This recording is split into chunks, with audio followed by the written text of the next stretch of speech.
As I left Nuwara Eliya, the journey through Sri Lanka's misty highlands continued, leading me to Ramboda, a place where nature takes center stage. The road twisted and turned through emerald green tea plantations, with the cool air carrying the faint aroma of fresh tea leaves. Towering mountains flanked either side, their peaks often disappearing into the mist.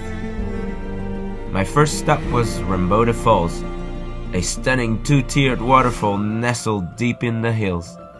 I started with the lower falls, which was easily accessible and offered a breathtaking view.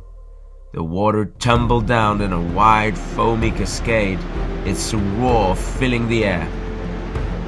The recent rains had strengthened its flow, making it even more impressive. I stood there for a while, mesmerized by the sheer power of nature, as the mist from the falls gently cooled my skin. The real adventure, however, was the climb to Upper Ramboda Falls. The path was steep and winding, cutting through dense vegetation and offering glimpses of the valley below. At the base of the Upper Falls, I noticed a group of adventurers rappelling down the cascading water, a thrilling sight that added a sense of adventure to the already stunning surroundings. After a short but invigorating hike, I reached the top, where there was a sheltered viewpoint, offering a perfect place to pause and take in the breathtaking scenery. The view from up here was nothing short of spectacular. The waterfall plunged down into the forest, disappearing into a sea of green. In the distance, rolling tea estates stretched endlessly, their perfectly arranged rows forming a mesmerising pattern. It was one of those moments where you feel completely in tune with nature, standing in awe of its raw beauty.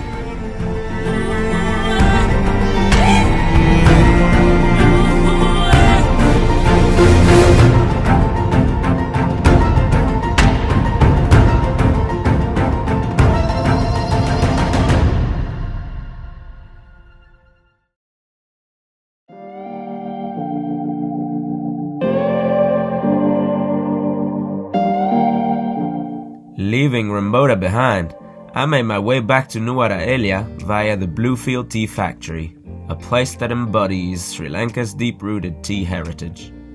The journey continued to Nanu Oya, a small but significant railway stop that serves as the main train station for Nuwara Eliya.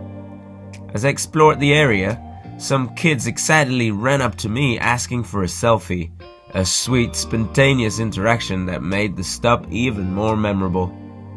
I also passed by some coffee plantations, a rare sight in a region dominated by tea.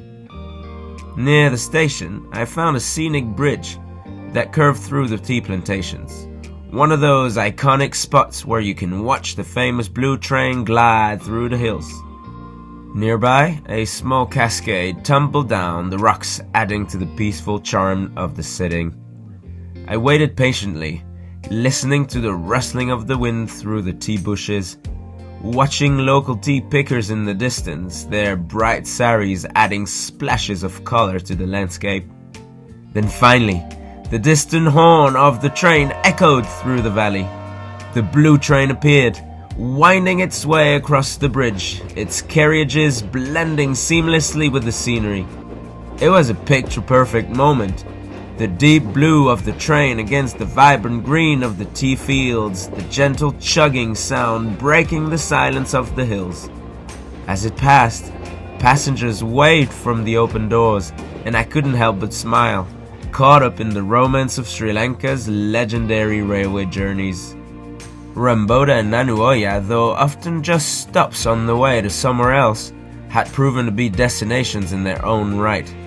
From chasing waterfalls to exploring tea factories and witnessing the magic of the Highland Railway, this part of Sri Lanka had offered some of the most scenic and peaceful moments of my journey.